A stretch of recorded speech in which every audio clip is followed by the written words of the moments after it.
Hello students, आज physics में lecture number 100 नया टॉपिक स्टार्ट कर रहे हैं, इलेक्ट्रोस्टैटिक्स स्थिर वैद्युतिकी।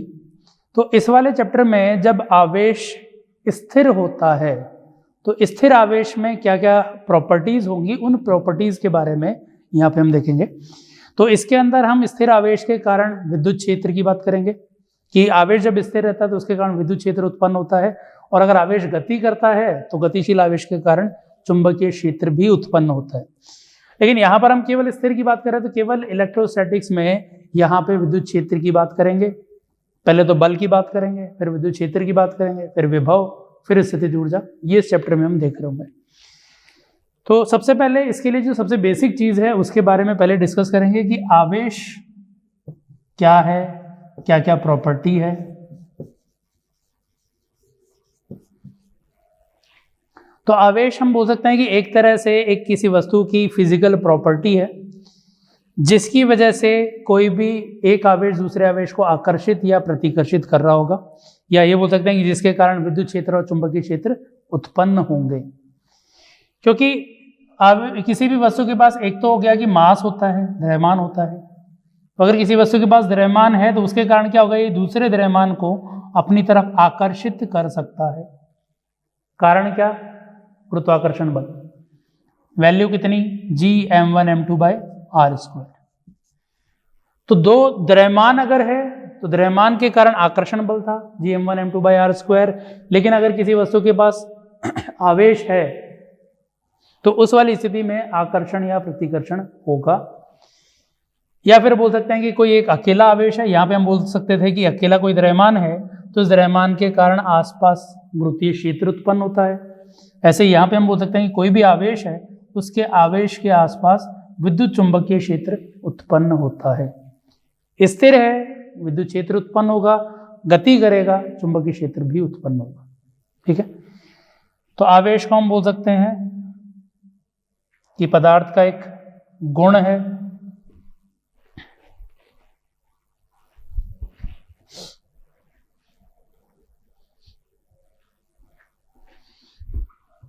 तो क्या बोल सकते हैं आवेश को? पदार्थ का एक गुण है जिसके कारण एक आवेश दूसरे आवेश पर बल लगाता है तथा जिसके कारण विद्युत क्षेत्र व चुंबकीय क्षेत्र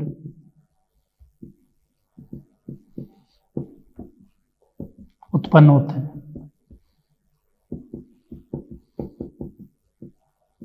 ठीक है, तो ये आवेश हो गया। अब आवेश को जब हम नापते हैं तो उसकी जो इकाई होगी, मतलब जैसे द्रव्यमान के लिए हम बोलते हैं किलोग्राम, वैसे आवेश के लिए भी इकाई हुई। आवेश की इकाई हम बोलते हैं कूलाम।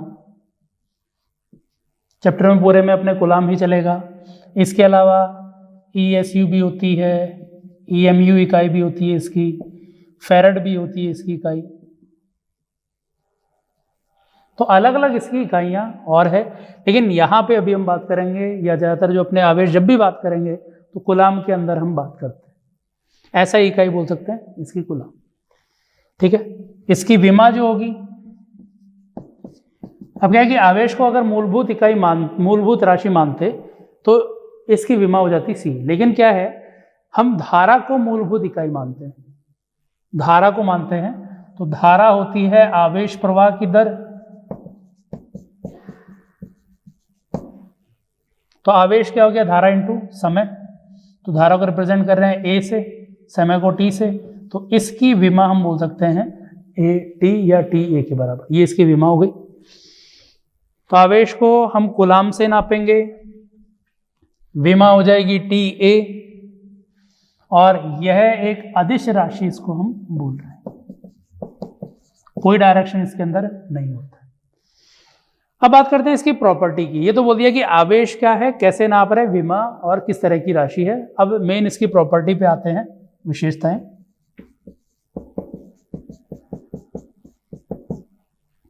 तो विशेषताएं क्या है कि अगर दो आवेश, पहले तो ये है कि आवेश दो प्रकार के हम बोल रहे हैं, इससे पहले एक बार उसी चीज पे आते हैं कि दो प्रकार से हम आवेश बोल रहे हैं।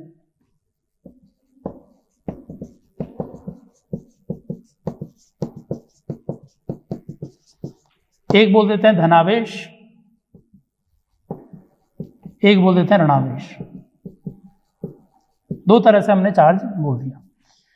अब कौन सा धनावेश है कौन सा ऋणावेश है, तो एक्चुअल में हम ये बोल सकते हैं कि इनको शुरुआत में बोल दिया कि धनावेश और ऋणावेश, इसलिए इसी तरह का हम साइन कन्वेंशन ले रहे हैं। शुरुआत में जैसा बोला होता है उसी के हिसाब से लेते हैं। तो क्यों धनावेश बोलते हैं, ऐसा कुछ नहीं। तो धनावेश का मतलब एग्जाम्पल हम बोल सकते हैं प्रोटॉन, प्रोटॉन पे धनावेश होगा। ऋणावेश का एग्जाम्पल ले सकते हैं इलेक्ट्रॉन, इलेक्ट्रॉन पे जो आवेश होगा वो ऋणावेश होगा। अब इन पे आवेश कितना होगा, तो प्रोटॉन पे जो आवेश होगा, आवेश को ई से रिप्रेजेंट कर रहे हैं प्रोटॉन पे आवेश को, और इसकी वैल्यू होती है 1.6 × 10⁻⁻19 कूलम। ठीक है। इलेक्ट्रॉन पे जो आवेश होगा वो -e के बराबर होगा, -1.6 × 10⁻⁻19 कूलम। आवेश नेगेटिव आवेश है, ऋणावेश है, इसलिए माइनस यूज कर रहे हैं, धनावेश है तो प्लस यूज कर रहे हैं। ठीक है। तो आवेश दो तरह से बोल दिए, धनावेश और ऋणावेश। अब आ जाते हैं प्रॉपर्टीज पे। तो सबसे पहले प्रॉपर्टी ये है कि एक जैसे आवेश जब भी होंगे तो उनके बीच में प्रतिकर्षण बल होगा, और अगर विपरीत नेचर के होंगे तो उनके बीच में आकर्षण बल होगा। तो ये जो प्रतिकर्षण है यही प्रॉपर्टी है मेन, जो आवेश को बताती है, आइडेंटिफाई करते हैं कि अगर प्रतिकर्षण है मतलब आवेश है, क्योंकि आकर्षण तो गुरुत्वाकर्षण में भी होता है। ठीक है। तो यहां पर हम बोल सकते हैं कि समान आवेश, प्रतिकर्षण, विपरीत आवेश,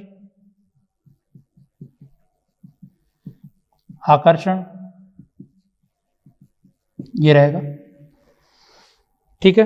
तो ये आवेश के अंदर बल के लिए बोला हुआ है कि समान आवेश रहता है तो प्रतिकर्षण रहता है, विपरीत रहता है तो आकर्षण रहेगा। फिर दूसरा ये है कि अगर आवेश स्थिर है तो स्थिर आवेश विद्युत क्षेत्र उत्पन्न करता है, और अगर गतिशील आवेश है तो गतिशील आवेश के कारण विद्युत क्षेत्र और चुंबकीय क्षेत्र दोनों होंगे।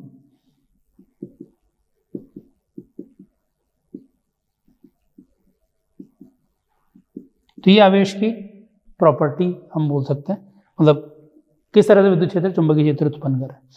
इसके बाद अगली प्रॉपर्टी ये है कि जो आवेश है वो क्वांटाइज्ड होता है, क्वांटीकृत होता है।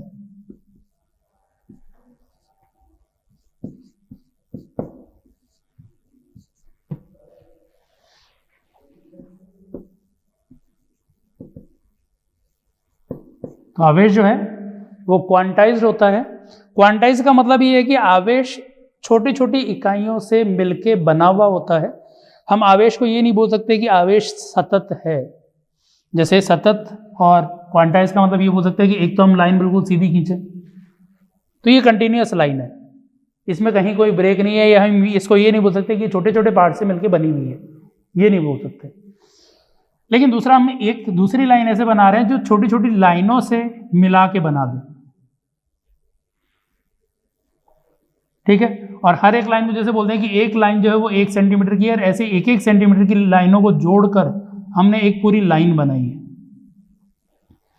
तो दिखने में तो ये भी सतत दिख रही है, लेकिन इसमें डिफरेंस क्या है कि ये 1 सेंटीमीटर के गुणज के रूप में ही होगी। 1 सेंटीमीटर के बाद 2 सेंटीमीटर होगी, 2 के बाद 3 होगी, 10 सेंटीमीटर होगी, 100 सेंटीमीटर होगी, लेकिन ये 100.1 सेंटीमीटर नहीं होगी। लेकिन ये लाइन सतत है, ये 100.1 सेंटीमीटर भी हो सकती है, ये नहीं होगी। तो इस लाइन के लिए बोल रहे हैं कि ये सतत है, ये छोटे छोटे पार्ट से मिलकर बनी हुई है, तो इसको क्वांटीकृत बोल सकते हैं हम लाइन को, क्वांटाइज्ड लाइन है। सेम ऐसी ही प्रॉपर्टी चार्ज के अंदर होती है कि आवेश जो है, कोई भी आवेश जो है वो बहुत छोटी छोटी इकाइयों से मिलकर बना हुआ होता है, और आवेश की जो सबसे छोटी इकाई है उसको ई से बोलते हैं, स्थायी बोल सकते हैं कि आवेश की जो सबसे छोटी स्थायी इकाई है वो ई है, 1.6 × 10⁻⁻19 कूलम।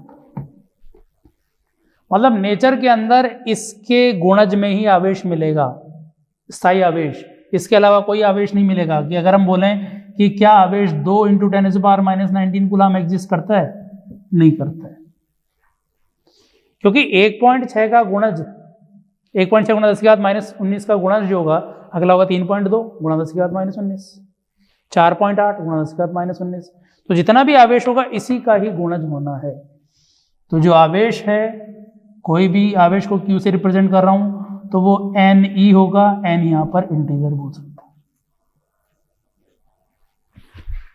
ठीक है। तो इसलिए हम बोलते हैं कि आवेश जो है वो क्वांटाइज्ड होता है, क्वांटीकृत होता है। स्थायी आवेश, अस्थायी में क्या है कि इसके अलावा भी वैल्यू एग्जिस्ट कर सकती है। एग्जाम्पल हम बोलते हैं क्वार्क आवेश भी बोलते हैं, दो तरह से बोलते हैं, एक बोलते हैं अप क्वार्क, एक डाउन क्वार्क। अप क्वार्क का जो आवेश होता है वो होता है 2/3 के बराबर, ठीक है, और डाउन क्वार्क का जो आवेश होता है वो E/3 के बराबर होता है। लेकिन क्या है कि ये स्टेबल नहीं होते, ये नेगेटिव है, ये पॉजिटिव है। लेकिन क्या है कि क्वार्क जो है वो स्टेबल नहीं है, इसलिए हम बोलते हैं कि स्टेबल आवेश जो है वो हमेशा E का ही गुणज होगा, क्वांटाइज्ड होगा हमेशा।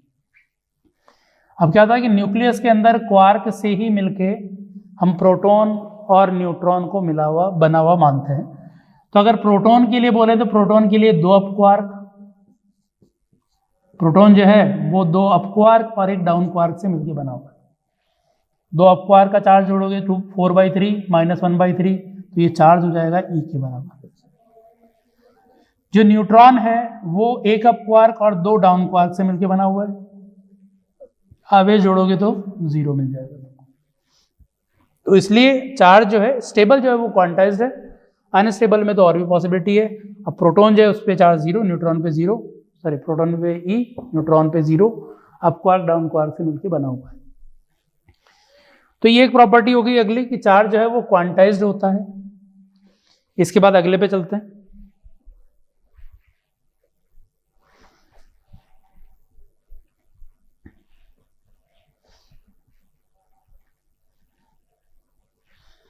अगली प्रॉपर्टी है कि चार्ज जो है वो कंजर्व होता है, संरक्षित होता है। कि चार्ज को ना तो हम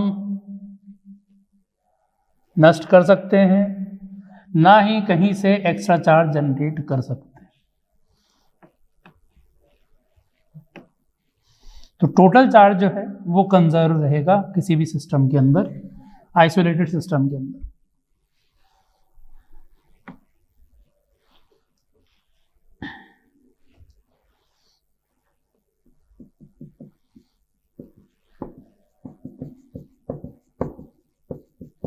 कि आवेश जो है वो संरक्षित होता है। तो कोई भी एक आइसोलेटेड सिस्टम है, इसके अंदर जितना टोटल चार्ज है वो चार्ज हमेशा उतना ही रहेगा, इसके अलावा कभी भी चार्ज एक्स्ट्रा होगा नहीं। जैसे मान लो इसके अंदर कोई 2 बॉडी थी, एक पे 4 × 5 कूलाम ही ले लो, वैसे तो बहुत ज़्यादा होता है कूलाम, और दूसरे पे है -3 कूलाम। क्योंकि चार्ज की जब हम छोटी इकाई की बात करते हैं तो इसके बाद -19 कूलाम है, तो इसकी तुलना में तो ये बहुत ज़्यादा हो गया चार्ज। तो चार्ज 5 कूलाम 3 कूलाम बहुत कम दिया होता है, माइक्रो में दिया होता है। अब जैसे इस सिस्टम के अंदर ये दोनों ही चार्ज है, 5 कूलाम और -3 कूलाम। अब हम बात करें कि चार्ज कंजर्वेशन की, कि चार्ज जो है वो संरक्षित होता है। तो इसके अंदर किसी भी वजह से मान लो आवेश थोड़ा टूट गया, कि जो 5 कूलाम है 3 कूलाम है ये किसी वजह से टूट गए और इसके अंदर 2 चार्ज बन गए या 2 अलग अलग और बन गए इसके टूटने की वजह से। लेकिन ये जो दोनों टूटेंगे इनके अंदर मिला के जो आवेश होगा वो 5 कूलाम ही हो सकता है। ये 3 कूलाम है, ये 2 कूलाम है, ठीक है। तो टोटल मिला के चार्ज जो है वो उतना ही है जितना पहले था सिस्टम के अंदर। कि पहले टोटल चार्ज था 2 कूलाम, अगर ये टूट गया तो टूटने के बाद भी आवेश कितना है, 2 कूलाम ही रहेगा। अब जैसे ये बोलो कि सर किसी एक सिस्टम के अंदर एक प्रोटॉन ही है, या मान लो कोई न्यूट्रल बॉडी है, तो इसके अंदर कुल आवेश 0 है, लेकिन हो सकता है इसमें से इलेक्ट्रॉन निकल जाए। या ये छोड़ो, एक हाइड्रोजन एटम ले लो कि हाइड्रोजन एटम है, हाइड्रोजन एटम का जो न्यूक्लियस है उस पर चार्ज तो है प्रोटॉन के बराबर और चारों तरफ घूम रहा है वो इलेक्ट्रॉन एक, लेकिन इलेक्ट्रॉन इसमें से बाहर निकल जाए तो हो गया पॉजिटिव चार्ज। तो पॉजिटिव चार्ज हो गया, लेकिन नेगेटिव चार्ज भी तो है। ओवरऑल मिला के चार्ज कितना है? 0। वो तो चार्ज बाहर निकल गया तो फिर ये आइसोलेटेड सिस्टम नहीं हुआ। तो अपन बात करते हैं आइसोलेटेड सिस्टम की। तो कोई भी आइसोलेटेड सिस्टम होगा तो उसके अंदर चार्ज जो होगा वो कंजर्व होगा हर कंडीशन में। क्वांटीकृत में एक पॉइंट ये था कि क्वांटीकृत हम बोल रहे हैं जब कम चार्ज की वैल्यू है तो क्वांटीकृत बोल रहे हैं, लेकिन ज़्यादा चार्ज रहेगा तो उसको हम सतत बोल सकते हैं, लेकिन चार्ज होता क्वांटाइज ही है। तो यहाँ पे इस पॉइंट पे बात किया कि चार्ज जो है वो संरक्षित होता है किसी भी निकाय का। फिर अगला पॉइंट है कि चार्ज जो है वो द्रव्यमान से जुड़ा रहेगा, कि अगर किसी वस्तु पर चार्ज है तो बिना द्रव्यमान के चार्ज संभव नहीं है, या चार्ज ट्रांसफर हुआ तो बिना द्रव्यमान के ट्रांसफर के चार्ज ट्रांसफर नहीं हो सकता, क्योंकि जो चार्ज की सबसे छोटी इकाई है प्रोटॉन और इलेक्ट्रॉन, जिनसे मिला के हम चार्ज की बात करेंगे, न्यूट्रॉन तो न्यूट्रल होता है। तो किसी भी एक बॉडी से दूसरी बॉडी पे अगर कोई भी चार्ज गया, मान लो एक बॉडी ये थी, इस पे चार्ज कुछ नहीं था, इससे कुछ इलेक्ट्रॉन निकल के इसके पास चले गए, मान लो 10 इलेक्ट्रॉन निकल के यहां से यहां चले गए, तो इस पे चार्ज कितना आ गया? पहले कितना चार्ज था? 0। इस पे पहले कितना चार्ज था? 0। 10 इलेक्ट्रॉन इधर से निकल गए तो 10 चार्ज कंजर्व है। 10 इलेक्ट्रॉन के बराबर चार्ज निकला तो बाकी चार्ज कितना बच गया? 10 प्रोटॉन के बराबर 10 पॉजिटिव चार्ज रह गया। तो इस पे बाद में चार्ज कितना आ गया? 10e। इस पे चार्ज कितना आ गया? इलेक्ट्रॉन आके जुड़ गए तो इस पे चार्ज कितना हो गया? -10e। दोनों पे मिला के चार्ज कंजर्वेशन तो चलो हो गया, लेकिन बात करें कि मास से जुड़ा होता है।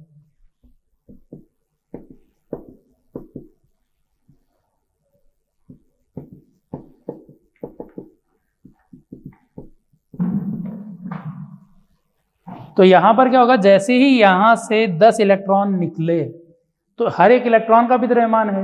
इलेक्ट्रॉन का द्रव्यमान होता है 9.1 × 10⁻³ किलोग्राम।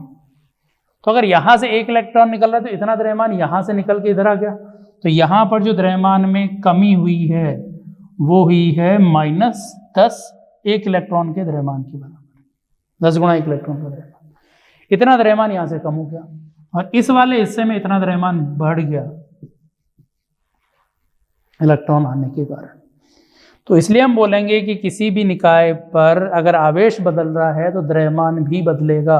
आवेश और द्रव्यमान जुड़े हुए हैं, लेकिन ये हो सकता है कि द्रव्यमान जो है वो आवेश से जुड़ा हुआ नहीं हो, क्योंकि न्यूट्रॉन जो है द्रव्यमान है लेकिन आवेश नहीं है। तो बिना आवेश के द्रव्यमान पॉसिबल है, लेकिन बिना द्रव्यमान के आवेश पॉसिबल नहीं है। क्या बोल दिया? बिना आवेश के द्रव्यमान पॉसिबल है, लेकिन बिना द्रव्यमान के आवेश पॉसिबल नहीं है। ठीक है, तो आवेश जो है वो द्रव्यमान के साथ जुड़ा रहेगा। फिर अगला है कि जो चार्ज है वो इनवेरिएंट होता है, रिलेटिविस्टिकली इनवेरिएंट, मतलब बोल सकते हैं कि आपेक्षित नहीं है, सापेक्ष गति पे निर्भर नहीं करता है। तो जो आवेश है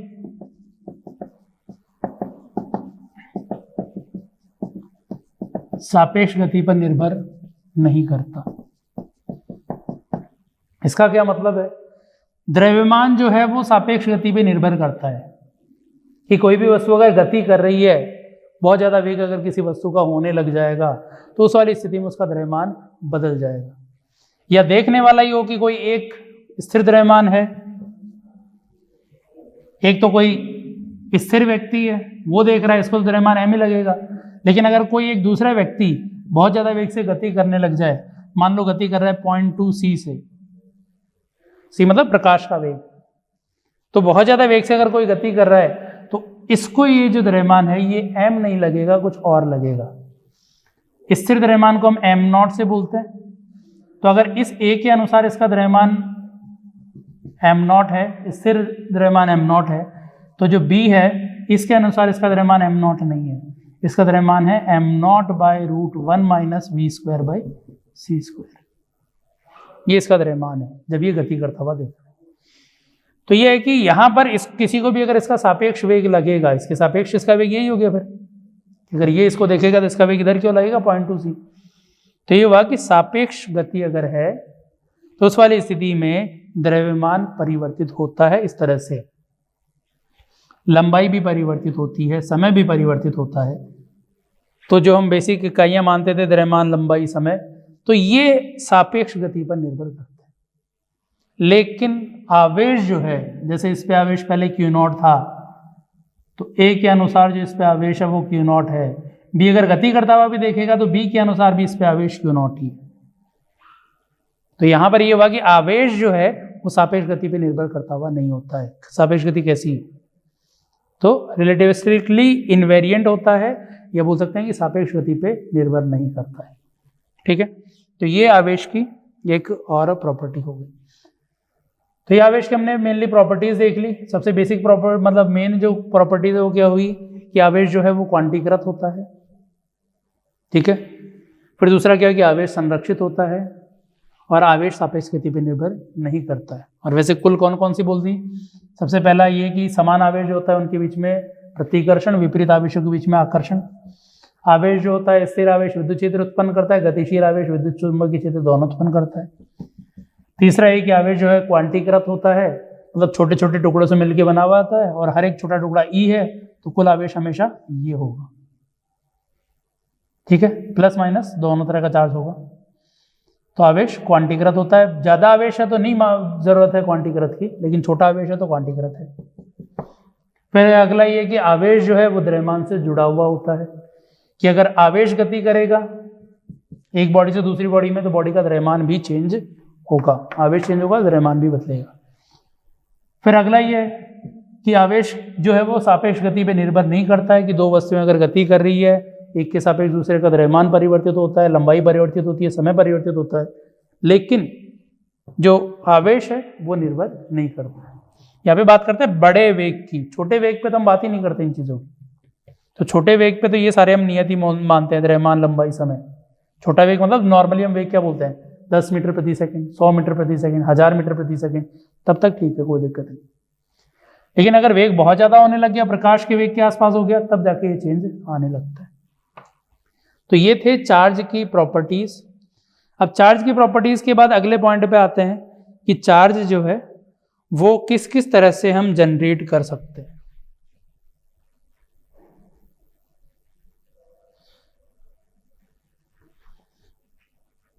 एक्चुअल में जनरेट पद यूज कर रहा हूं, लेकिन है इसका मतलब ट्रांसफर करना ही, क्योंकि आवेश हम उत्पन्न नहीं कर सकते, आवेश संरक्षित होता है। ठीक है ना?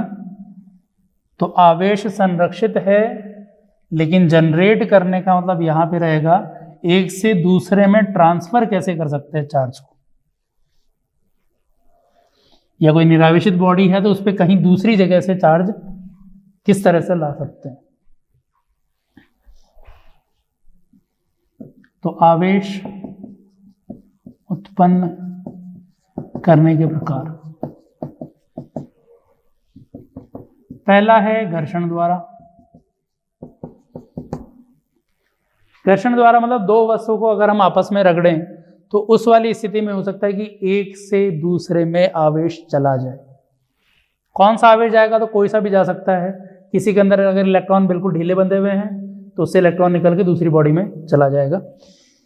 जैसे एग्जाम्पल, सबसे सिंपल एग्जाम्पल कि अगर हम कंघा लें और बाल बनाएं तो उस स्थिति में क्या होगा, घिसने की स्थिति में बालों से कुछ आवेश कंघे पर, या हो सकता है कंघे से कुछ आवेश बालों पर यहां पे आ जाए।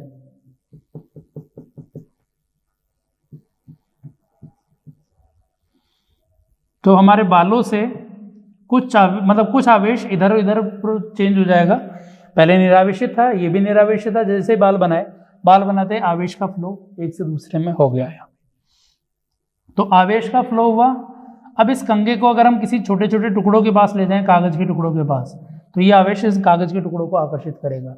या ये छोड़ो, सीधे बालों के पास ही ले जाएं, सूखे बाल हैं, बिल्कुल इस तरह से नहीं कि चिपके हुए हैं, तो बालों के पास अगर कंघे को ले जाओगे तो बाल थोड़े खड़े होने लग जाते हैं आकर्षण बल के कारण। आकर्षण क्यों? क्योंकि एक दूसरे पर बराबर विपरीत आवेश गया। पहले आवेश क्या था? 0। अब आवेश क्या है? कुल 0। तो एक पे जितना प्लस आया दूसरे पे उतना माइनस। तो जैसे ही इसके पास ले जाएंगे आकर्षण के कारण बाल खड़े होने लगेंगे, विपरीत आवेश के कारण। तो ये एक तरीका है घर्षण द्वारा। या घर्षण का दूसरा एग्जाम्पल, हम कोई एक कांच की छड़ लें और अगर उसको फर पे रगड़ रहे हैं तो उस वाली स्थिति में भी ये होगा कि इस पे और उस पर जो फर है उन पर आवेश का एक से दूसरे में प्रवाह हुआ, तो जो पहले निरावेशित थे वो आवेशित होने लगे। तो इस तरह से घर्षण के द्वारा आवेश का एक से दूसरे में प्रवाह हो सकता है, होता है। फिर दूसरा होता है चालन द्वारा।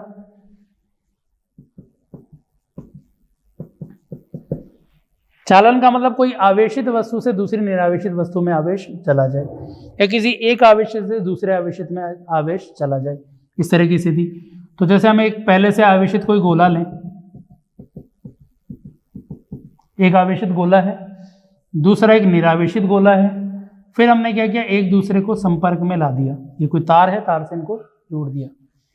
चालक ले लो, ये भी चालक मान लो। तो ये चालक पर कुछ आवेश था, ये चालक था, इस पर कोई आवेश नहीं था, लेकिन जैसे इनको जोड़ा, जोड़ते ही एक से दूसरे पे आवेश प्रवाह हो गया, इस पे आवेश आ गया। तो आवेश का दूसरा तरीका क्या हो गया, चालन द्वारा। तीसरा है इंडक्शन द्वारा, प्रेरण द्वारा। प्रेरण का मतलब संपर्क में नहीं ला रहे, इसमें संपर्क में आ रहे थे, घिस रहे थे, इसमें संपर्क में आया लेकिन एक आवेशित था, दूसरा निरावेशित था, इसमें कोई संपर्क नहीं आया। बिना संपर्क के बोल सकते हैं कि आवेश हमने उत्पन्न किया। तो जैसे एक गोला है, चालक गोला, ये पहले निरावेशित है, हमने क्या किया, इसके पास एक आवेशित छड़ ले आए। हम एक आवेशित छड़ ला रहे हैं, छड़ पे आवेश है। अब होगा क्या कि ये निरावेशित है, लेकिन इसका मतलब ये नहीं है कि इसके अंदर जो प्रोटॉन न्यूट्रॉन है वो है ही नहीं, या इसके अंदर आवेश जो है वो बिल्कुल ही नहीं है, मतलब पेयर भी नहीं है। जैसे एक तो बोल सकते हैं कि इस पे आवेश नहीं होने का मतलब ये है कि जितना 10 कूलम चार्ज पॉजिटिव है उतना ही नेगेटिव है, और एक बोले कि किसी भी तरह से आवेश नहीं है। तो ऐसा नहीं है, गोले पे आवेश होगा, कुछ प्रोटॉन भी है, इलेक्ट्रॉन भी है, प्रोटॉन इलेक्ट्रॉन हर तरह के आवेश है इसके अंदर, मतलब प्रोटॉन इलेक्ट्रॉन है इसके अंदर। जैसे ही ये छड़ इसके पास लाएंगे, चालक गोला लो, पदार्थ को हम 3 तरह से बांट सकते हैं, चालक, कुचालक और अर्धचालक। चालक उनको बोलते हैं जिनके अंदर मुक्त इलेक्ट्रॉन होते हैं, कि इलेक्ट्रॉन आराम से गति कर रहे हैं। मुक्त का मतलब इससे बाहर नहीं निकले हैं, मुक्त का मतलब इसी के अंदर आपस में गति करते जा रहे हैं, अंदर ही अंदर। कुचालक मतलब मुक्त इलेक्ट्रॉन नहीं है।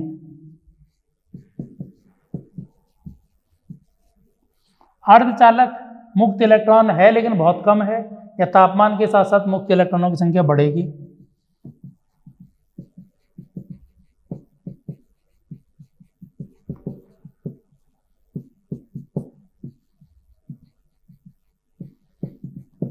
इस तरह से बोल रहे हैं। तो यहां पे हमने लिया चालक। चालक मतलब इलेक्ट्रॉन फ्री है, आराम से गति कर सकते हैं। प्रोटॉन फ्री नहीं है, प्रोटॉन तो नाभिक के अंदर है, इसलिए। तो इलेक्ट्रॉन जो चारों तरफ घूम रहे हैं वो फ्री है। प्लस चार्ज लाए, इलेक्ट्रॉन जो थे उनके लिए क्या होगा, खींचेगा अपनी तरफ, नेगेटिव चार्ज पॉजिटिव चार्ज। तो इलेक्ट्रॉन यहां से खींचना चालू हुए, खींचते हुए इलेक्ट्रॉन इस तरफ आने लग गए। सही है।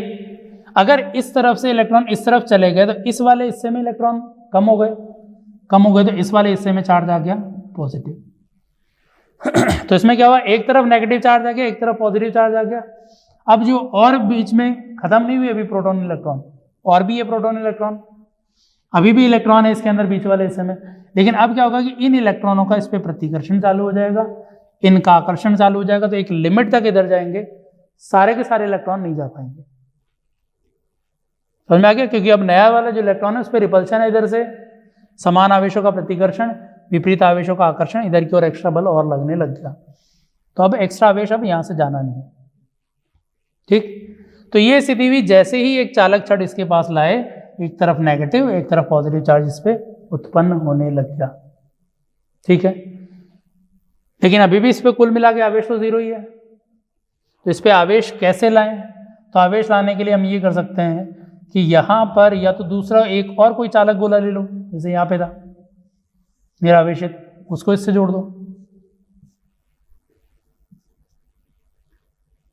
जोड़ने पे क्या होगा? धनावेश इलेक्ट्रॉनों को आकर्षित करेगा। एक तरह से बोल सकते हैं कि धनावेश धनावेश को प्रतिकर्षित भी करेगा। वैसे तो धनावेश गति नहीं कर सकता, इलेक्ट्रॉन ही गति करेंगे। तो सॉलिड के अंदर गति करने वाला केवल इलेक्ट्रॉन होता है, लिक्विड में तो पूरा गति कर सकता है। तो यहाँ पे अभी समझने के हिसाब से ये बोल सकते हैं कि प्लस प्लस प्रतिकर्षण, तो ये इधर की ओर चलता जाएगा, लेकिन एक्चुअल में हुआ यही कि यहाँ वाले इलेक्ट्रॉन खींच के इधर आ गए। तो जैसे ही जोड़ेंगे, पहले स्थिति ये जोड़ने से पहले, लेकिन जैसे हमने इसको जोड़ दिया, जोड़ते ही ये वाला प्लस आवेश इधर की ओर चला गया, यहां तक चला गया आवेश। अब इसको खोल दो, उसको भी हटा दो। खोल दिया तो इस पे नेगेटिव चार्ज रह गया, इस पे पॉजिटिव चार्ज रह गया, उसको हटा दिया तो इस पे नेगेटिव चार्ज केवल रह गया, कोई आसपास कुछ नहीं है, ऋणावेशित हो गया ये। पहले इधर था, जैसे वो गया ये आकर्षण बंद हो गया इधर वाला, तो इसी के अंदर फैल गया, लेकिन है ही नेगेटिव, अब पॉजिटिव कम पड़ गया तो नेगेटिव चार्ज रह गया, और इस पे रह गया पॉजिटिव चार्ज। चार्ज हो गई बॉडी, इसके साथ संपर्क में नहीं लाए, इसके साथ लाए, लेकिन थे तो दोनों ही निरावेशित, आवेशित हो गए। या दूसरा ये है कि यहां से इसको ग्राउंडेड कर सकते हैं, भूसंपर्कित कर सकते हैं। ग्राउंडेड करने का मतलब ये नहीं है कि यह आवेश, मतलब जो भी धनावेश है वो ग्राउंड में चला जाता है, या जो भी इधर वाला आवेश है वो ग्राउंड में चला जाता है। ग्राउंड का मतलब ये समझो कि आवेश को जाने के लिए बहुत ज़्यादा दूरी तक जगह मिल गई, कि आवेश यहाँ से जितना दूर हो सकता है उतना दूर जा सकता है। तो जैसे धनावेश यहाँ लाए, एक तरफ ऋणावेश एक तरफ धनावेश आ गया, इस धनावेश पे ये प्रतिकर्षण लगा रहा है और इसके पास जाने के लिए जगह है, जितना दूर हो सकता है उतना दूर, तो ये आवेश इधर से चला गया। या दूसरा ये बोल दो कि इधर से इलेक्ट्रॉन आ गए। तो वास्तविक स्थिति तो ये कि इधर से इलेक्ट्रॉन आए, तो इधर से चलते हुए इलेक्ट्रॉन आए तो एक तरह से धनावेश दूर चला गया, ये गायब हो गया इधर की ओर। अब इस स्विच को वापस खोल दो, स्विच को वापस खोलेंगे तो इस पर केवल रह गया नेगेटिव चार्ज, इसको भी हटा दो, इसको भी हटा दो, तो ऋणावेशित ये हो गया यहाँ पे। ठीक है, तो ये था तीसरा तरीका, प्रेरण द्वारा, कंडक्शन द्वारा। इसको कंडक्शन बोल रहे हैं, ये तो सॉरी इसको इंडक्शन बोल रहे हैं, ये तो कंडक्शन है, चालन है, ये तो प्रेरण था। तो प्रेरण के द्वारा आवेश हमने उत्पन्न किया, तीसरा तरीका। चौथा तरीका है थर्मल इमिशन, तापमान के कारण उत्सर्जन बोल सकते हैं।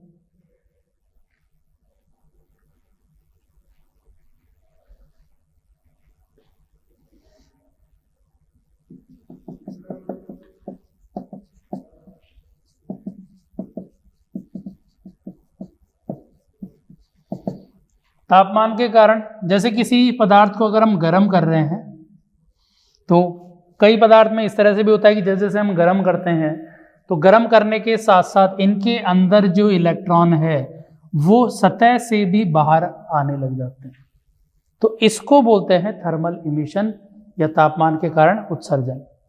कि तापमान के कारण जो इलेक्ट्रॉन थे उनका उत्सर्जन हो गया जैसे जैसे तापमान बढ़ाने लग गए।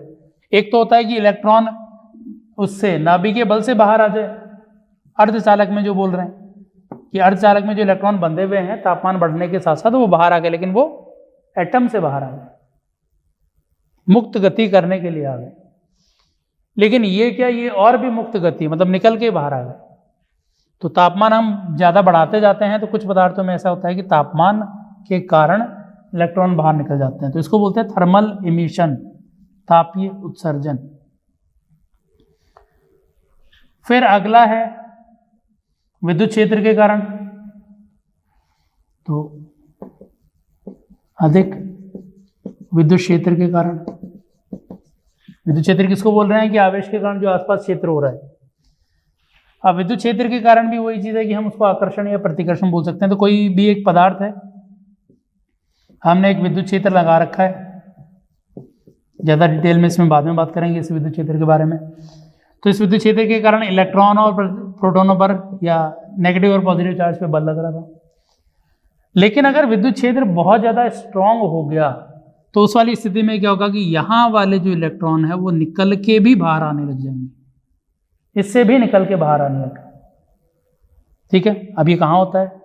स्पार्किंग जहाँ पे भी होती है वो यही होता है। स्पार्किंग में क्या है कि जैसे एक तार ये है, दूसरा तार ये है, टूट गए, पास पास है, लेकिन अब इसमें क्या होगा, संपर्क में नहीं है, लेकिन इतना ज़्यादा विद्युत क्षेत्र हो गया कि इसके इलेक्ट्रॉन निकल के इसके अंदर जाने लग गए, आवेश प्रवाह होने लग गया। या जो बिजली गिरती है वो भी यही है कि बादलों में इतना ज़्यादा चार्ज हो गया कि उसके कारण विद्युत क्षेत्र या चार्ज बोल तो इतना ज़्यादा हो गया कि इनमें से आवेश निकल के ग्राउंड की तरफ जाने लग गए।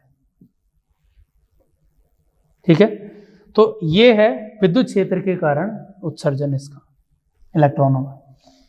फिर अगला है प्रकाश विद्युत प्रभाव।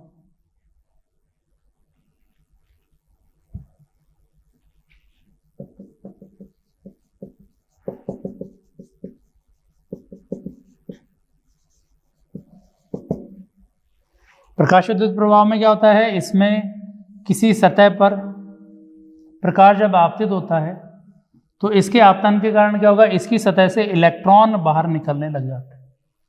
तो इसको हम बोलते हैं विद्युत क्षेत्र प्रकाश विद्युत प्रभाव, कि किसी सतह पर अगर प्रकाश आपतित होता है एक निश्चित तरंग दैर्ध्य का या एक निश्चित तरंग दैर्ध्य से कम या ऊर्जा से ज़्यादा बोल सकते हैं, तो एक निश्चित ऊर्जा से ज़्यादा वाली ऊर्जा अगर आपतित होती है किसी सतह पे तो सतह से इलेक्ट्रॉनों का उत्सर्जन होने लगता है। तो प्रकाश विद्युत प्रभाव के बारे में पढ़ेंगे, अब मॉडर्न फिजिक्स में प्रकाश विद्युत प्रभाव के बारे में अपन पढ़ते हैं। तो वहाँ पे ये होगा कि प्रकाश आपतित होगा, इलेक्ट्रॉन निकलेंगे। तो ये अलग अलग तरीके थे आवेश के उत्सर्जन के। घर्षण द्वारा कि दो सतह को रगड़ो आपस में, ऋणावेशित हो निरावेशित हो, एक पे ऋणावेश दूसरे पे धनावेश आने लग जाएगा। चालन द्वारा किसी आवेशित वस्तु के संपर्क में आ गया तो आवेश प्रवाह हो गया। कितना प्रवाहित होगा उसके बारे में बाद में बात करेंगे, हो सकता है पूरा ही प्रवाहित हो जाए, हो सकता है बिल्कुल नहीं हो सकता है आधा हो। प्रेरण का मतलब ये है कि एक वस्तु दूसरी वस्तु के संपर्क में लाने के बजाय थोड़ा पास में लाए, पास में लाने की वजह से दूसरी वस्तु पर आवेश उत्पन्न होने लग गया, या दोनों तरफ आवेश का क्या बोल सकते हैं, पोलराइजेशन हो गया, ध्रुवण हो गया, आवेश आने लग गया इसमें। तीसरा है कि अधिक तापमान अगर हो गया तो उससे भी वस्तु पे से आवेश निकल सकते हैं, इलेक्ट्रॉन्स निकल सकते हैं। अधिक विद्युत क्षेत्र हो गया तो उसके कारण भी इलेक्ट्रॉन निकल सकते हैं, स्पार्किंग में होता है। प्रकाश विद्युत प्रभाव जब किसी ये मान लो कि जो सोलर प्लेट्स होती है उन पे लाइट गिरती है तो उससे इलेक्ट्रॉन बाहर निकलते हैं। तो ये अलग अलग तरीके थे आवेश के उत्पन्न करने के। अब एक क्वेश्चन है,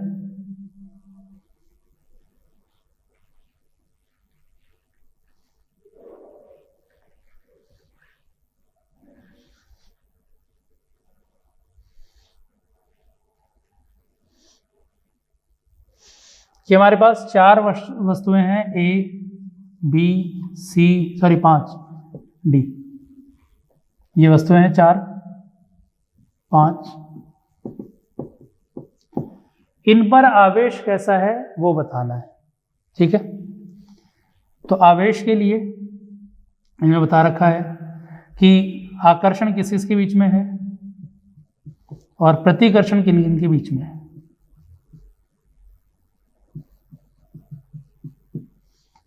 आकर्षण के लिए बता रखा है कि जो ए है और बी है इनके बीच में आकर्षण है, और ए बी के बीच में आकर्षण, बी और सी के बीच में आकर्षण,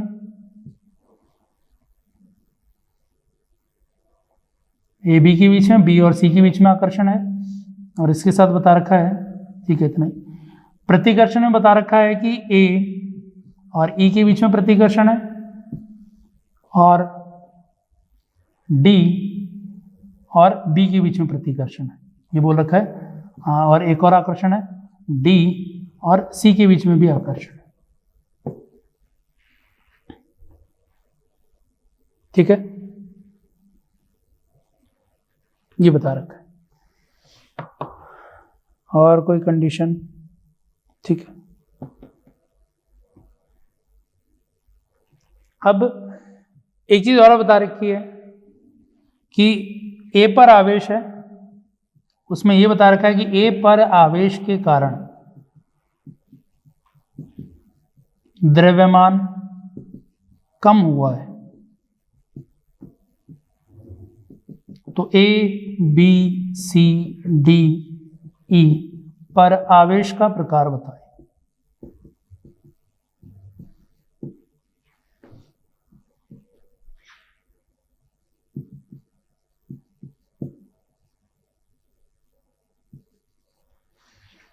ठीक है, तो इन पांचों में आकर्षण प्रतिकर्षण बता दिया और ए के बारे में बता दिया कि इसके द्रव्यमान में थोड़ी सी कमी हुई है आवेश के कारण, तो इन पे आवेश क्या क्या रहेगा ये अपन को इसके अंदर कैलकुलेट करना है।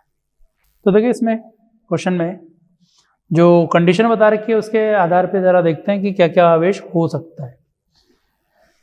तो आकर्षण के आधार पर आवेश अगर देखें तो उसमें हमारे पास दिक्कत आने की संभावना है, कारण उस पर अभी बाद में आएंगे क्या दिक्कत आएगी।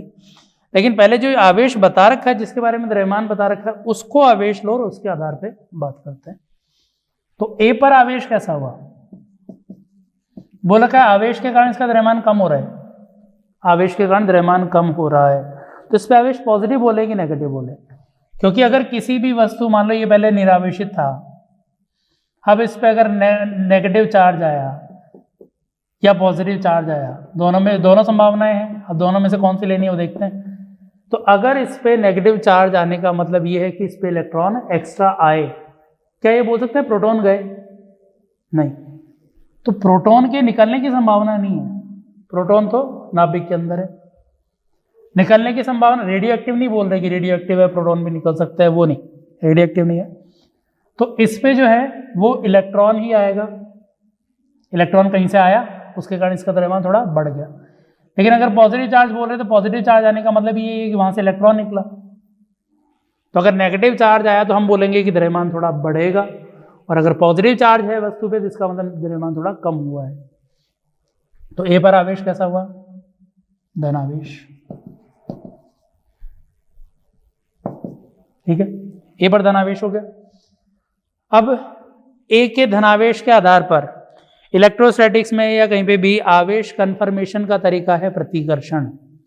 प्रतिकर्षण से ही आवेश कन्फर्म होता है, आकर्षण से नहीं हो सकता, क्योंकि आकर्षण तो गुरुत्वाकर्षण भी हो सकता है। ठीक है, लेकिन यहाँ पे वैसे गुरुत्वाकर्षण की बात नहीं कर रहे, आवेश के कारण आकर्षण प्रतिकर्षण की बात कर रहे।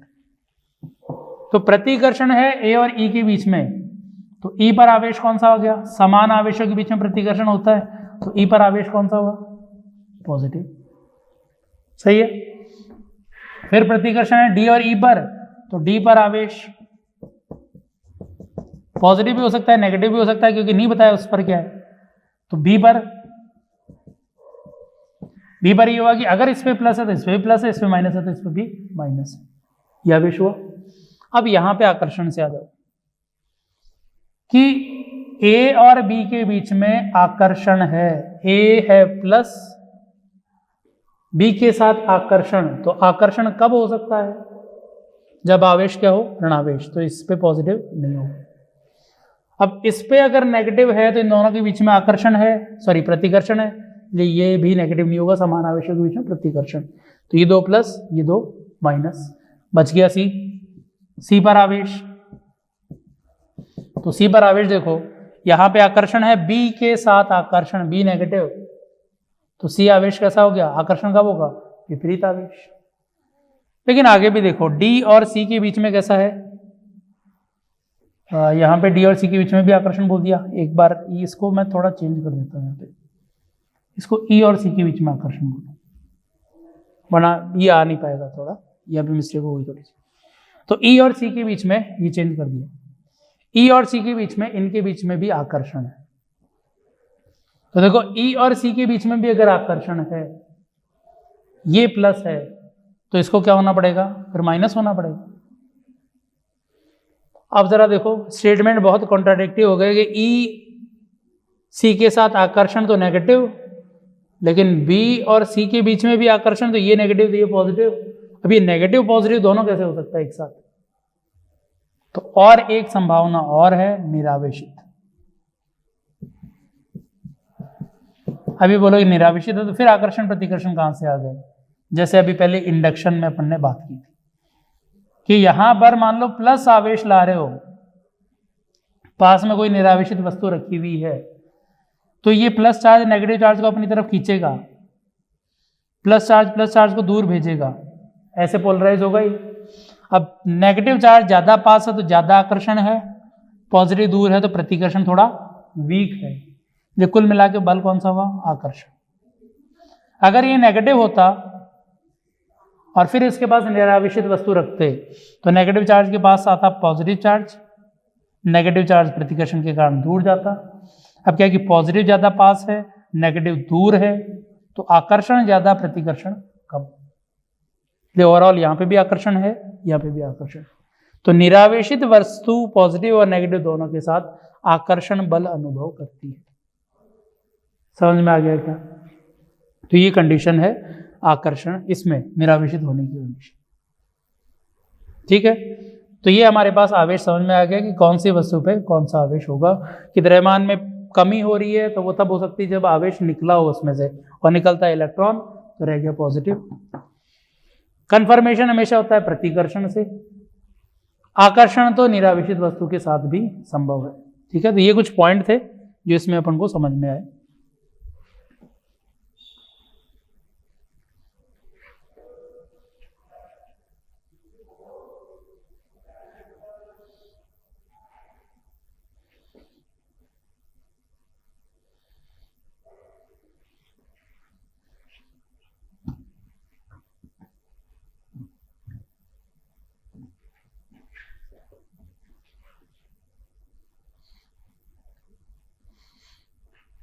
तो आवेश के बारे में हो गया।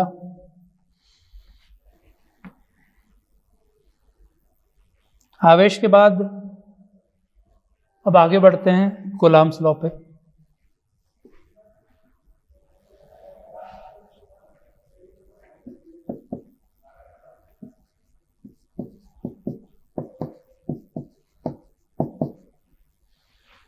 तो देखिए, कूलाम्ब का नियम दो बिंदु आवेशों के बीच में लगने वाला है कि अगर दो बिंदु आवेश है तो उनके बीच में बल किस तरह से लगेगा आवेश के कारण।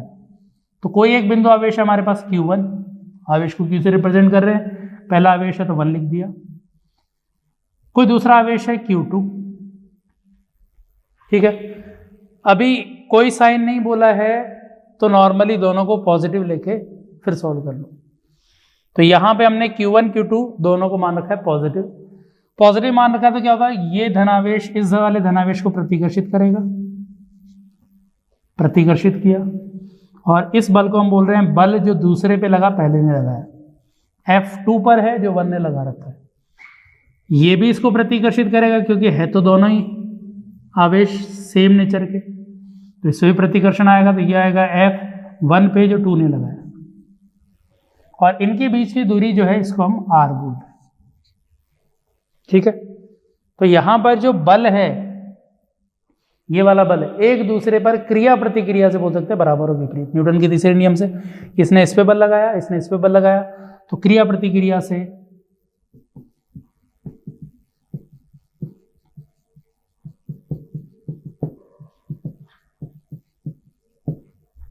वैल्यू वाइज बराबर है। अब ये जो बल का मान है F21 या F12, एक दूसरे पे जो बल लगा रहे हैं, ये बल इन दोनों के आवेशों पे निर्भर करता है कि आवेश ये कितना ज्यादा है, ये कितना ज्यादा है, तो इनके गुणनफल पे। फिर दूसरा है कि ये वर्ग व्युत्क्रम के नियम का पालन करता है कि दूरी के वर्ग के व्युत्क्रमानुपाती होती है, कि दूरी जितनी ज्यादा बढ़ती जाएगी उसके वर्ग के अनुपात में बल कम होता जाएगा। जो उसके अंदर आवेशों चुंबक के अंदर बल लगता है वो भी कुछ इस तरह से बोल सकते हैं। तो दूरी के वर्ग के व्युत्क्रमानुपाती है। गुरुत्वीय बल भी यही है, Gm1m2/r²। अब यहाँ पे प्रोपोर्शनल कांस्टेंट हम ले लेते हैं कि, तो ये हुआ दो आवेशों के बीच में बल K Q1 Q2/r²। K जो है वो एक कांस्टेंट है, और इस कांस्टेंट की वैल्यू होती है 9 गुणा 10 की घात 9 इकाई। यहां से देख सकते हो कि बल है उधर न्यूटन मीटर स्क्वायर पर कूलम स्क्वायर, ये की वैल्यू। तो ये हुआ दोनों आवेशों के बीच में, दो आवेशों के बीच में बल, और ये के की वैल्यू कांस्टेंट की वैल्यू। यहां पे के को हम दूसरा 1/4 पाई एप्सिलॉन नॉट भी बोलते हैं, ठीक है, ये भी लिखते हैं इसको। और यहां पर जो एप्सिलॉन नॉट है इसको बोलते हैं निर्वात की विद्युतशीलता, एप्सिलॉन नॉट को ये बोलते हैं। अब एप्सिलॉन नॉट की वैल्यू कितनी, 1/4 पाई के लिख सकते हो, ये इसकी वैल्यू होती है 8.85 × 10⁻⁻12। इकाई क्या हो जाएगी, के की इकाई की उल्टी इकाई हो जाएगी c²/n/मीटर स्क्वायर, इसको बोलते हैं निर्वात की विद्युतशीलता। तो ये दो आवेशों के बीच में बल हो गया, एप्सिलॉन नॉट के पदों में लिखना है तो 1/4 पाई एप्सिलॉन नॉट। तो अब जो बल है F21 या F12 ये हो जाएगा Q1 Q2/4 pi epsilon not r²। निर्वात है तो यही काम करना है, इसी को ही लेना है, 1/4 पाई एप्सिलॉन नॉट की जरूरत नहीं है क्योंकि एक्स्ट्रा लिख रहे हैं, वैल्यू वही आनी है, ठीक है। लेकिन अगर माध्यम है, ये तो क्या है निर्वात, माध्यम है तो माध्यम में एप्सिलॉन नॉट के बजाय एप्सिलॉन लेते हैं, इसको बोलते हैं माध्यम की विद्युतशीलता, ठीक है।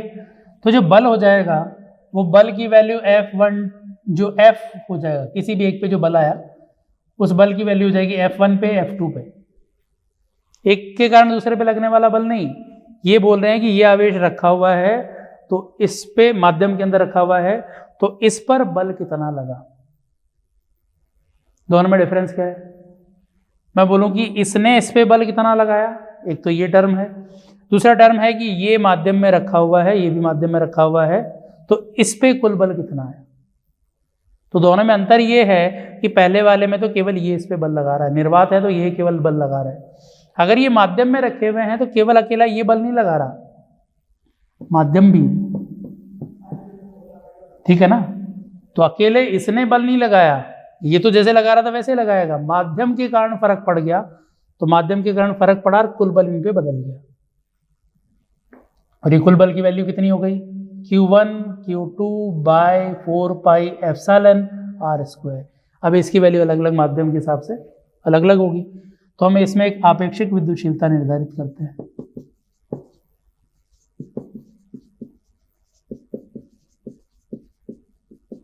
एप्सिलॉन r इसको बोलते हैं, तो एप्सिलॉन r बोलते हैं एप्सिलॉन बटा एप्सिलॉन नॉट, ठीक है। तो ये हमने एक नया टर्म निर्धारित कर दिया माध्यम के लिए। ये विमाहीन राशि है क्योंकि इन दोनों की इकाई सेम है, तो epsilon not epsilon r epsilon की जगह लिख सकते हैं। तो अब हो जाएगा F1 बराबर F2 बराबर Q1 Q2/4 पाई एप्सिलॉन की जगह एप्सिलॉन नॉट एप्सिलॉन r², ठीक है। अब ये जो बल था Q1 Q2/4 pi epsilon not r², ये बल कौन सा था, जब निर्वात में थे तब, ठीक है ना। तो एप्सिलॉन r का पद और आ गया था, F1 बराबर F2 बराबर कितना है, F12 जो भी एक दूसरे पे लगा रहा है बटा एप्सिलॉन r, ये बल आ जाएगा।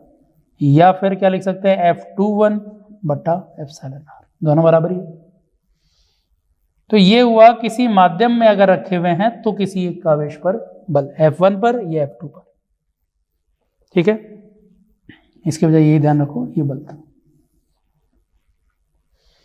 तो ये हमने लिखा कि दो आवेश अगर माध्यम में रखे हुए, किसी जगह रखे हुए हैं, बिना माध्यम के भी निर्वात के भी, तो कूलम्ब्स लॉ ये है कि इन पे लगने वाला जो बल है, ये नहीं, कूलम्ब्स का नियम ये है कि इन पे लगने वाला जो बल है वो आवेशों के गुणनफल और दूरी के वर्ग के व्युत्क्रमानुपाती होगा। आवेशों के गुणनफल के समानुपाती, दूरी के वर्ग के व्युत्क्रमानुपाती होगा। और कांस्टेंट जो लिया वो कांस्टेंट की वैल्यू ये है निर्वात में 1/4 पाई एप्सिलॉन नॉट बोलते हैं, और एप्सिलॉन नॉट की वैल्यू निर्वात में एप्सिलॉन नॉट बोल रहे हैं 8.85 × 10⁻⁻12। माध्यम में इसकी वैल्यू अलग अलग आएगी, लेकिन हम आपेक्षिक विद्युतशीलता बोल देते हैं। निर्वात की विद्युतशीलता इनटू आपेक्षिक विद्युतशीलता कुल विद्युतशीलता बताएगी माध्यम की। तो ये फोर्स हो गया। अब ये तो हुआ बल मान केवल, लेकिन अगर हम सदिश रूप में लिखना चाहें, क्योंकि हमें कई बार इसको सदिश रूप में लिखने की जरूरत पड़ेगी, डायरेक्शन नहीं देख पा रहे होंगे, नहीं समझ पा रहे होंगे, तो सदिश रूप में लिखेंगे।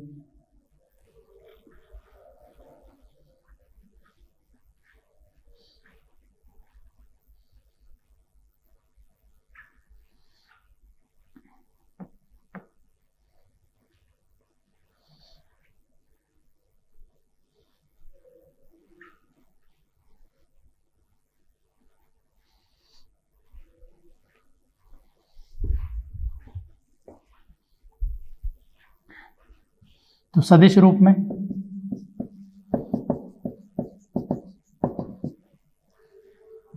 यह आवेश Q1 हम ज्ञात करना चाह रहे हैं Q2 पर बल, कि एक आवेश Q1 यहां पे रखा हुआ है और इससे इधर रखा हुआ है। ये स्थिति हो गई 2 की 1 के अनुसार।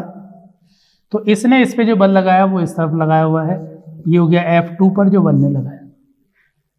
सही है, क्योंकि दोनों आवेशों को हम ये मान रहे हैं दोनों पॉजिटिव चार्ज है।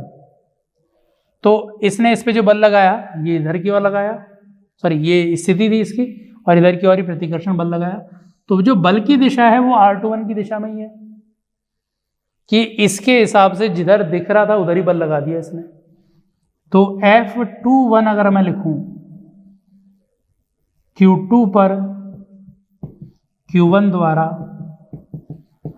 लगाया गया बल,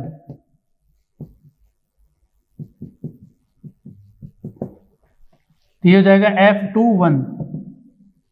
तो F21 को क्या लिखें, F21 का मान कितना है और F21 की दिशा कौन सी है, ये लिखेंगे सदिश को। तो F21 का मान कितना है, K Q1 Q2 by R square. अब ये दूरी को R21 बोल दो या R स्क्वायर बोल दो, और दिशा किधर है इसकी, जो R21 की दिशा है, जिधर दिख रहा था उधर ही इसने बल लगाया। सही है। अब यहां पर किसी इकाई सदिश को बोल सकते हैं सदिश बटा उसका परिमाण। तो इसलिए जो बल आ जाएगा F21, वो बल आ गया K Q1 Q2 बाय, एक तो ये है और एक ये भी आएगा, ये यहाँ पे जब लिखेंगे तो R21 का क्यूब इंटू R21 सदिश। तो ये बल आ गया सदिश रूप में F21। सेम ऐसा ही विपरीत Q1 पर Q2 द्वारा लगाया गया बल, तो F12 बोलेंगे, और डायरेक्शन के हिसाब से क्या है, विपरीत F21 का। यही है, इसके हिसाब से इधर था, ये इधर आ जाएगा। अब वैल्यू लिखना चाहो तो पूरी वैल्यू लिख दो, वरना ये भी अगर पूरा इसी तरह से लिखना चाहेंगे तो K Q1 Q2 bye R12 बोल देंगे इसको, और R12 ही हो जाएगा। ठीक है, तो ये आ गया सदिश रूप में किसी एक आवेश पर दूसरे आवेश द्वारा लगाया गया बल। तो ये 2 पॉइंट आवेशों के बीच में बल है, ये 2 पॉइंट आवेश होंगे तो इस तरह से एक दूसरे पे बल लगाएंगे। ठीक, तो ये कूलम्ब्स लॉ। अब इस पे कुछ क्वेश्चंस हम कर रहे हैं।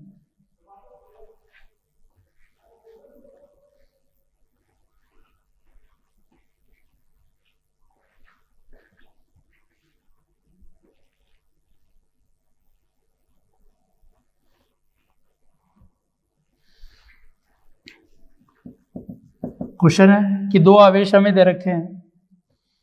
एक आवेश है 5 माइक्रोकूलम्ब का, इसकी स्थिति है 2,3।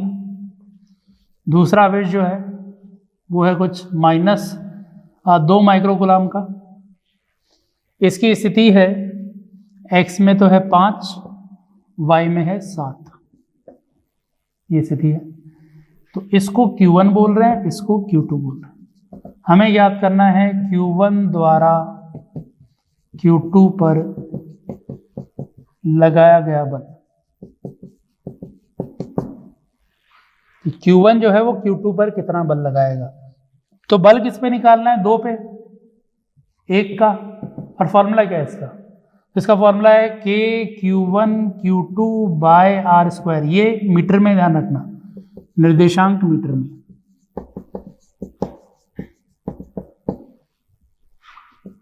तो के Q1 Q2 by R square अगर मान लिखना होगा तो, लेकिन हमें तो निर्देशांक दे रखे हैं, सदिश रूप में भी निकालना है। तो R21 क्यूब इंटू R21 यही है। जिसपे बल निकालना है उसी को देखना है जो बल लगा रहा होगा वहां से। तो हमें बात करनी थी 2 पर बल, कि इस पर ये कितना बल लगाएगा। तो ये क्या करेगा, इधर की ओर बल लगाएगा, जिधर दिख रहा है उसी दिशा में, इसलिए ये R21 आ जाएगा। अब वैल्यू लिखनी है इसमें, के की वैल्यू कितनी, 9 गुणा 10 की घात 9 कांस्टेंट है। इकाई क्या आएगी, न्यूटन मीटर स्क्वायर पर कूलम स्क्वायर। Q1 कितना है, 5 माइक्रो कूलम। Q2 कितना है, -2 माइक्रो कूलम। अब अपन ने तो ये लिखा है प्रतिकर्षण के आधार पे, अपन ने तो ये बोला ना कि ये इस पे प्रतिकर्षण लगाएगा, इधर की ओर बल लगाएगा, जबकि ये तो नेगेटिव चार्ज आ गया, नेगेटिव चार्ज आएगा तो आकर्षण लगाएगा ना फिर तो चेंज करेंगे इसमें कुछ। तो एक्चुअल में इसमें कोई चेंज करने की अपन को जरूरत नहीं है, क्योंकि जैसे ही चार्ज Q2 नेगेटिव लिखोगे ये अपने आप दिशा नेगेटिव इंक्लूड कर लेगी और अपने आप विपरीत हो जाएगी। तो इस फॉर्मूले में कहीं पे भी डायरेक्शन देखने की अपन को जरूरत ही नहीं है। अगर तुम बोल रहे हो नहीं सर हमें तो पहले ऐसे ही लगा कि इधर की ओर बल लगना है, हमने इधर लिख दिया, तो फिर ये करो कि पहले मान निकालो। मान कैसे, के Q1 Q2 by are square. लेकिन ध्यान रखना मान निकाल रहे हो, नेगेटिव नहीं लिखना है उसको, आप मान निकालो अलग से, फिर बोलो कि इधर की ओर है। अब डायरेक्शन इंक्लूड करो इसमें, ठीक है। तो मान अगर लिख रहे हो तो फिर यहाँ पे नेगेटिव नहीं लिखना, क्योंकि यहाँ नेगेटिव लिख रहे हो तो फिर वो मान थोड़ी बचा। मान का मतलब तो, परिमाण का मतलब तो केवल पॉजिटिव वैल्यू होनी चाहिए। लेकिन ये लिख रहे हो तो ये अपने आप साइन इंक्लूड कर लेगा, तुम्हें ये सोचने की जरूरत ही नहीं है कि कौन सा नेगेटिव कौन सा पॉजिटिव है। तो चाहे आकर्षण हो प्रतिकर्षण हो, अपने आप ये साइन बताएगा इसका, क्योंकि नेगेटिव रखते ही इसमें नेगेटिव इंक्लूड हुआ, दिशा अपने आप विपरीत हो गई, ठीक है। तो इसमें साइन के साथ चार्ज यूज करना है, मैग्नीट्यूड वाले में केवल परिमाण लेना है आवेशों का। अब बात करते हैं R21 की, कि R21 कितना है। तो 2 की स्थिति 1 के अनुसार तो क्या बोलेंगे, 2 की स्थिति माइनस पहले की स्थिति। ये बोलते हैं कि अगर हमें इसकी स्थिति चाहिए यहाँ से, या तो निर्देशांक से देख के बोल दो, या ये बोल दो कि 2 की स्थिति माइनस पहले की स्थिति। निर्देशांक से लिख देते हैं, या तो स्थिति से लिख देंगे या निर्देशांक से देखते हैं। कि 2 को देखना है 1 से, तो खुद 2 पे है, 2 से ये 5 वाले को देख रहा है, तो 2 से 5 x में कितने का अंतर आ गया, 3 का। तो इससे 3 आगे है x में, 3 से 7, इससे 4 आगे है y में। तो ये इसकी स्थिति आ गई, सही है। स्थिति आ गई तो स्थिति का परिमाण कितना हुआ, 3 का स्क्वायर, क्योंकि नीचे चाहिएगा ना, 3 का स्क्वायर प्लस 4 का स्क्वायर का रूट। तो 9 प्लस 16 25 का रूट 5, 5 मीटर में है इकाई, 5 मीटर।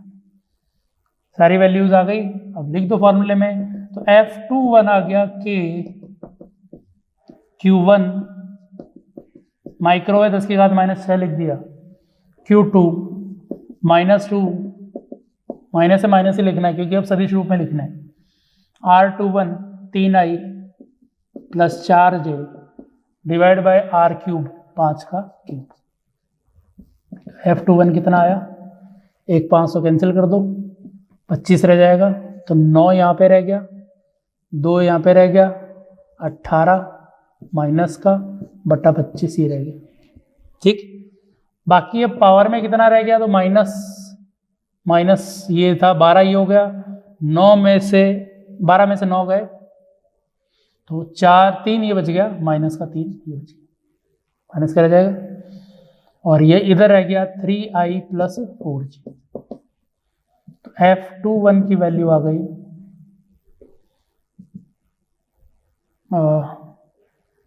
18 इंटू 3, ये चलने दो ऐसे, ये -18 बट्टा 25, 3i प्लस 4j, इसको बोल सकते हैं मिली न्यूटन। तो इतना इस पे बल आ गया, एक ने दूसरे पे जो लगाया, मतलब सेकंड पर जो पहले ने लगाया, तो इसने उल्टा बोल दिया, सेकंड पर जो पहले ने लगाया, ठीक है, तो इसने इस पे जो बल लगाया वो इतना आ गया। अब यहाँ पे भी देख सकते हो कि माइनस साइन दिख रहा है पूरे बल की वैल्यू के अंदर, माइनस दिखने का मतलब इसके विपरीत दिख रहा है, ये रहा, तो इसके विपरीत इधर आ गया, अपने आप साइन आ रहा है इसके। तो ये था एक दूसरे पर जो कूलम्बिक बल लगाया उसका एग्जाम्पल।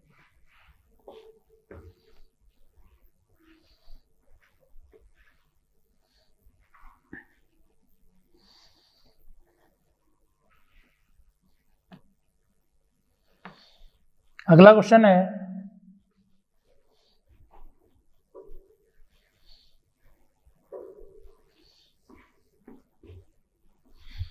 कि दो आवेश है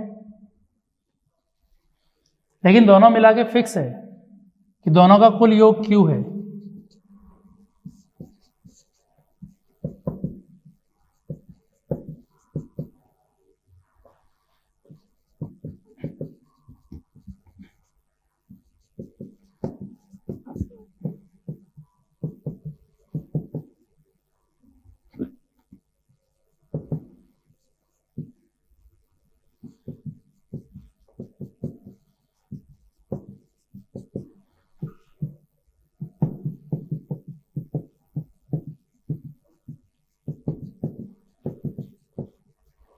तो क्या किया कि ये दो आवेश Q1 Q2 है, Q आवेश को तोड़ के ही बनाए हुए हैं, मतलब ये दोनों मिला के Q के बराबर ही होंगे और ये दोनों धनावेश है, तो इनके बीच में अधिकतम बल के लिए Q1 Q2 का अनुपात क्या होना चाहिए। तो इनके मध्य अधिकतम बल के लिए Q1 व Q2 का मान ही ज्ञात कर लो, का मान ये Q1 Q2 ज्ञात करें, ठीक है। दूरी नहीं बदल रहे, वरना दूरी के अनुसार भी बल तो बदलता, बहुत ज्यादा पास रखेंगे बहुत ज्यादा बल लगेगा, लेकिन आवेश के अनुसार भी बदलेगा। अब यहाँ पे आवेश के लिए बोल दिया कि दोनों मिला के Q आवेश होने, अब फिक्स आवेश बोल दिया। अब इस फिक्स आवेश को ध्यान में रखते हुए अपन को क्या करना है, इनके बीच में बल लिखना है। तो फिर क्या कर सकता हूं, मैं ये बोल दूं कि एक तो Q है, या तो Q1 प्लस Q2 बाद में Q लगा दूं, या पहले ही लिख दूं कि एक Q है तो दूसरा क्या है Q माइनस Q। अब मैं ये रिलेशन लिखने की जरूरत नहीं पड़ेगी कि Q1 प्लस Q2 बराबर Q, हम लिख चुके हैं, ठीक है। अब बल लिख दूं, तो इनके मध्य बल है बराबर K Q1 Q2 bye R square, ये होगा इनके बीच में बल। अब इस बल को अधिकतम बताना है कि ये बल अधिकतम कब होगा। R कांस्टेंट है, K कांस्टेंट है, Q को बदलते जाना है, बदलते बदलते सबसे ज्यादा बल कब आएगा वो वैल्यू निकालना है। तो इसके लिए ये ध्यान रखो कि जब भी हमें अधिकतम या न्यूनतम निकालना हो कोई चीज वेरी करवा के, तो इस वेरिएबल के सापेक्ष डिफरेंशिएट कर दो, 0 कर दो, तो वैल्यू आ जाएगी जिस पर अधिकतम आएगा। तो अधिकतम या न्यूनतम के लिए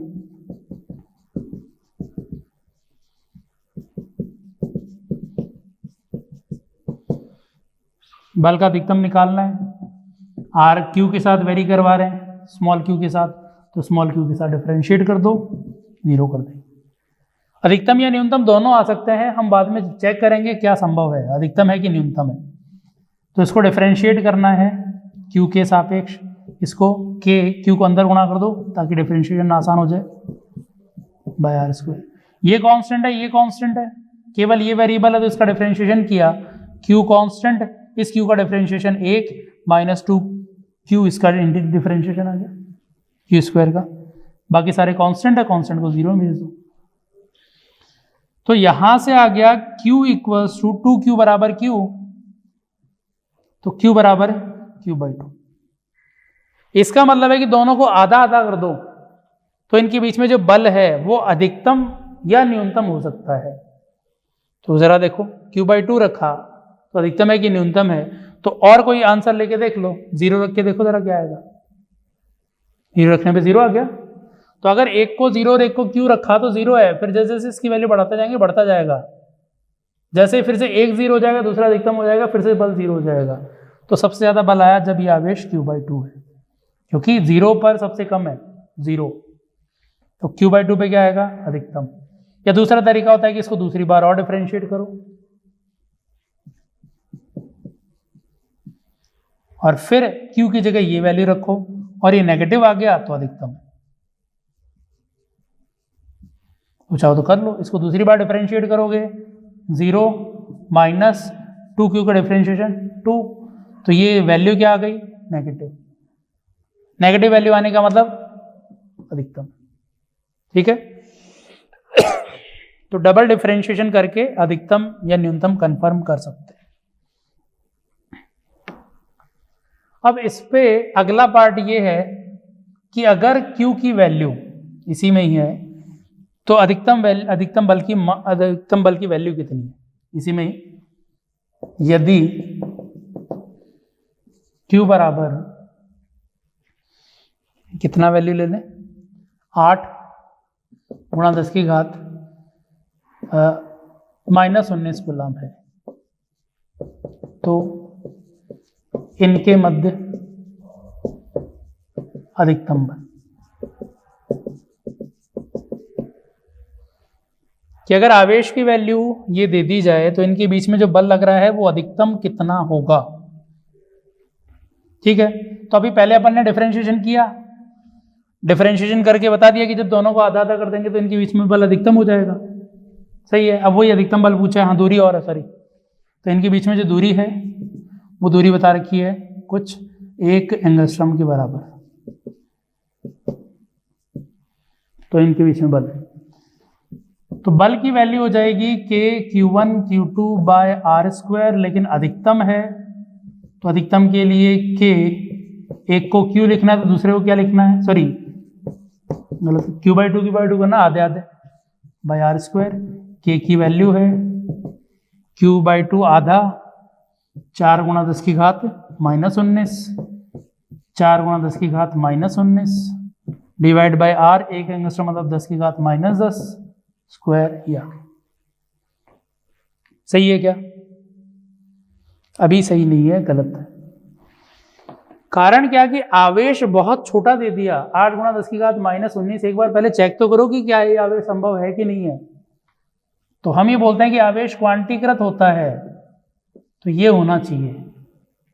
तो चेक करते हैं, बहुत छोटा दे दिया इसलिए चेक करने की जरूरत पड़ रही है। अगर ये 5 माइक्रोकूलम दे दिया होता, आंसर ही है, नहीं चेक करने की जरूरत, क्योंकि ज्यादा आवेश है सतत बोलेंगे। अब बोलोगे माइक्रो है, कहां से ज्यादा हो गया, इसकी तुलना में ज्यादा है काफी। तो देखो यहां पे आवेश बोल रखा है 8 गुणा 10 की घात -19, सी की वैल्यू है, सॉरी ई की वैल्यू ये, तो ये एन की वैल्यू आई, इससे कितने बार चला जाएगा, 8 से ये 2 बार चल जाएगा 0.2, तो ये ऊपर ले जाओगे 5 रह जाएगा, तो एन की वैल्यू 5 है, संभव तो है। तो ये आवेश बहुत छोटा था, संभव है, ठीक। लेकिन फिर दूसरा ये करो जरा, ये संभव है क्या? अपन ने क्या किया, उस आवेश का आधा आधा कर दिया। 5 इलेक्ट्रॉन या 5 प्रोटॉन के बराबर आवेश है, आधा करने का मतलब 2.5 प्रोटॉन, 2.5 प्रोटॉन पॉसिबल है क्या? तो ये इसलिए आंसर नहीं हो सकता। तो पूछा तो अधिकतम बल है, हमें जो आवेश दिया वो बहुत छोटा दिया, तो पहले आवेश का कंफर्मेशन किया कि क्या वो सही है, क्वांटीकृत है। फिर उसके जो हिस्से किए वो क्वांटीकृत है कि नहीं है, तो ये क्वांटीकृत नहीं थे इसलिए गलत हो गया। तो फिर क्या करें, न्यूनतम कब आता, जब 1 को 0 1 को अधिकतम ले लेते, 1 0 और 1 5 ले लेते, 5 ही है ना टोटल मिला के, 2.5 कर नहीं सकते। न्यूनतम के लिए 1 0 1 5 होते, तो फिर क्या करें 1 और 4 लें। लेकिन ये पता है कि जब 0 पे न्यूनतम आना है, 2.5 पे अधिकतम आना है, 2.5 ले नहीं सकते, तो इससे थोड़ा कम वाला ले लो, वो बाकी की तुलना में तो अधिकतम ही होगा। तो इससे कम वाला क्या ले सकते हैं कि 1 2 ले ले, 1 3 ले ले। तो इसलिए ये वैल्यू आ जाएगी 9 × 10⁹। 1 को 2 गुणा ले लो, 1 को 3 गुणा ले लो, बाय 10⁻⁻10 का। तो ये फोर्स हो गया इनके बीच में। तो हमने पहले क्वांटीकृत है कि नहीं वो चेक किया, फिर जो रखे हुए आवेश है वो क्वांटीकृत है कि नहीं वो चेक किया, ये पॉसिबल नहीं था। तो अगली संभव वैल्यू ये हो सकती थी, और इसी पे अधिकतम आएगा, 1 4 पे कम आएगा। क्योंकि देखो अगर हम 1 और 4 लेंगे तो गुणनफल कितना आएगा 4, 2 और 3 लेने पर कितना आएगा 6, तो इससे तो ज़्यादा ही आएगा। तो यही है मैक्सिमम। अब बस कैलकुलेशन करनी है, गुणा करके चेक करना है। तो ये आ जाएगा 9 गुणा 2 मतलब 9 गुणा 6 गुणा 1.6 इंटू 1.6 माइनस 20, एक काट दो, 19 एक काट दो, एक बच गया इधर, 9 एक और काट दो, -10 बच गया।